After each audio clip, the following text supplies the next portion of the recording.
Right, one of the common issues with this car, and particularly one that I've started to notice recently, is wind noise. So obviously, after fitting a after or the factory exhaust back on after having an aftermarket one, you start noticing the little niggly wind noises. So I've already made a start on lubricating the seals again. It's been a while, like this rubber seal here and the other ones around the side with that gummy pledge stuff, which I've done a video on before. But I think the main issue is over time. I mean, I've had the car 7 years. These and the clamps have moved a bit or worn, so it doesn't grab quite as tight. So I'm just going to adjust them a bit. So first, what we're going to start with is, well, it's quite dark in here, so we've got to undo these screws to remove the sun visors, and then this bit of trim, and that trim will come off. This is actually another good chance to talk about the Sealy impact gun that I've talked about prior. So yeah, still use this. I've got a small adapter on there. Got very little actual impact power, apart from like doing rocker cover bolts, stuff like that. So ideal for this sort of job, just to speed things up. LED light there as well. So I've done most of that already. But yeah, it comes undone easy, saves you a lot of time. To get this trim panel off as well, you've also, obviously it's held in by this one here, so ideally you want to pop those off. But whilst you've got the tools out, you've got to remove this, which you just pry from that side. And then there's two Phillips bolts up there, undo them. And then as long as you've done the same on that side, unpop that bit of trim on the left, like the pillar trim, and you should just be able to pull down and pull it all off. Just be careful, there is a wiring loom connector on here for the lights, just make sure you don't break that. In regards to getting the trim off, I've been guilty of this before, of just using a screwdriver just to lever it off, but you end up marking not so much that piece, but this bit here where the screwdriver rests. So I brought some of these trim tools, which are really good for just prying things out. You see that? Pried it out with very little marks, and then just give it a wobble. Mine, obviously I've got the gauge pods in the way. And then the trim comes out without any damage. You can see there, and no marks on that bit of trim. So you can buy these tools pretty cheap. I've actually brought them from Amazon. There's about 4 tools that come in total, along with a load of plastic clips, you know, like the trim bumper clips. I'll probably link it actually on this video. It's a worthwhile tool to have. As you can see, I've got LED bulbs on mine, but you can see the 2 screws. There's one there and one just there. We've just got to undo. Then this whole large trim piece here will just drop down, remove, and then we'll be left with the strikers, and we can go into how to adjust them.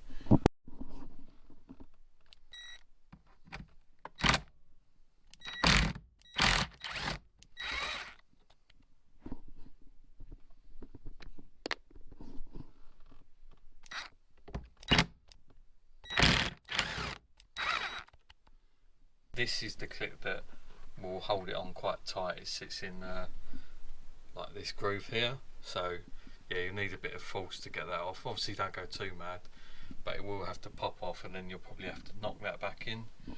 And there's the wiring connector. Right, you can see the trim's all off. Connector is quite straightforward. If I have a look at it, it's just that bit there squeezes into the connector, so you just have to put a bit of pressure, squeeze it, and then pull it out like that. It comes off. Obviously you can see my mirror's a bit wonky for moving that around to get to the bolts. And then you're left with these. So you've got these bolts on here, and what we want to do is move this slightly down, the whole bracket slightly down, so that when these latches are attached and pull into here, they've got slightly further to travel. Now, one issue that I've just run into is that using the screwdriver on this is not going to do it. They're 2 miles too tight, probably years of sitting there, maybe a bit of corrosion. So my plan is to get a ratchet with a perfectly fitting Phillips bit or posi drive bit, whatever it is on there, and just get a bit more torque on there to undo it. Well, this just goes to show how a job can be an absolute ball ache. So that is not coming undone. So options, drill it out. What I'm thinking is I'm probably going to have to drill a hole the same diameter as this thread, which looks like an M6, I think. Fingers crossed, shouldn't be too difficult. Yeah, what I ended up doing was drilling it. I had to use a bigger drill bit, that's all I had in terms of decent metal drill bits. Once it started cutting in, putting a bit of heat into the screw, then it got hot, and I just put the drill in reverse. The screw comes straight out. So a bit of an odd one that. Hopefully the other side won't give me as much grief. So the plan is put one M6 washer either side just to pull it out a bit. So yeah, I've managed to find an M6 bolt. I've got some washers. You can get away with having bolts that are a bit too long, to be honest, because there's a good 10mm of room through the frame for you to get the bolt in. So yeah, I think these are probably about 30mm. Because of the way I've had to get the bracket off, I'm going to have to use a washer to also clamp the bracket back down. So what I'm going to do now is just close the hood.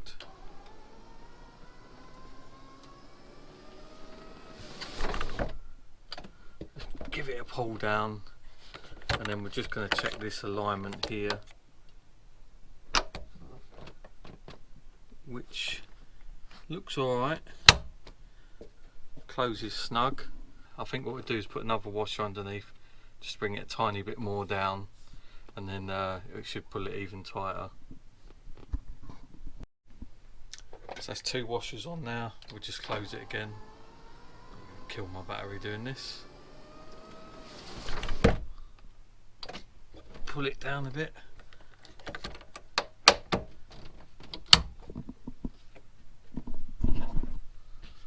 That closes nice. One on this side is literally barely pulling it. You can see not much pressure at all there. See, this side seems to be much better. If I release this and release that, yeah, look at that. You can see the amount of additional movement. It's really pulling the hood in. So yeah, I'm impressed with that. I'll give those a nip up and we'll move on to the other side. Hopefully they won't be quite as stubborn. This one was actually a bit easier. Put a screwdriver in like that, gave it a tap upwards. Just don't go mad, you don't want to smash the windscreen. That one there came out undone, easy. This one started rounding off, but then came undone. So that's the passenger side one on. I did have to almost close the roof, adjust these screws, loosen them off, and just tap this bracket round that way a bit, just because this wasn't lining up in the centre. It was closing, but you know, just for the sake of getting it perfect. So they're all done. It's just a case of putting the trim on. Hopefully the trim will cover these and there'll be no issue. We'll soon find out. Right, so that's pretty much most of it on, apart from the headrest. Only small issue I think is just seems to have rubbed on the edge of that bracket there. That's pretty much everything for the video. I don't think you need to see me clip that back in. That all goes back together easy enough. You've got the screws and then the visors to go back in. But yeah, the roof definitely closes tighter. I'm having to pull on it quite hard to get it to close, so seems to have done the trick. I hope you like this sort of content. If it's not for you, then just comment, let me know what you want to see, and make sure you like and subscribe for more videos. Like I said, I'll try and upload on a bit of a regular basis, but it's quite difficult when you've got a full-time job, but I will try my best. Thanks for watching.